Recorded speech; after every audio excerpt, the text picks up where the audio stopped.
La Communauté économique des États de l'Afrique de l'Ouest, CEDEAO, a exigé des autorités ghanéennes qu'elles divulguent les informations en leur possession concernant le massacre de 2005 en Gambie, qui a coûté la vie à une soixantaine de migrants, dont 2 Togolais. En effet, la Cour de justice de la CEDEAO a récemment sommé le Ghana de rendre publiques les informations relatives à ce massacre. Cette décision représente une victoire partielle pour les familles des victimes, qui appellent désormais le gouvernement à prendre des mesures urgentes pour leur indemnisation.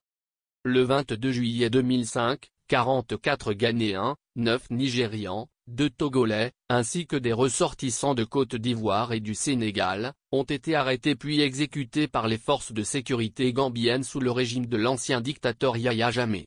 Les victimes avaient accosté en Gambie après avoir quitté leur pays à bord d'un bateau en direction de l'Europe. Depuis cet événement tragique, les familles des victimes dénoncent le manque de transparence et l'indifférence du gouvernement ghanéen, malgré la présence d'une équipe dépêchée sur place immédiatement après les faits. Les enquêtes officielles ouvertes à la suite du massacre ont vu leurs conclusions garder le secret, et les familles réclament toujours des réponses, confrontées à de nombreux obstacles à l'époque.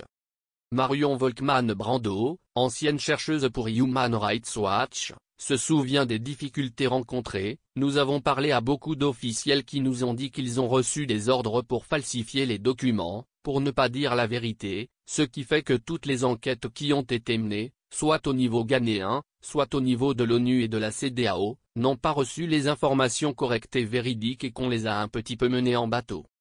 Aujourd'hui, de nouveaux éléments permettent d'espérer des poursuites judiciaires, notamment grâce aux auditions menées en 2019 par la Commission Vérité et Réconciliation en Gambie. Selon la juriste et membre du collectif Jamais Tout Justice, cette commission a entendu des membres de l'escadron de la mort de l'ancien président Jammeh, les Janglais, qui ont détaillé l'arrestation et l'exécution des migrants, imputant directement les ordres à Yahya Jammeh. La commission recommande désormais que Jammeh et 11 complices soient poursuivis pour ce massacre.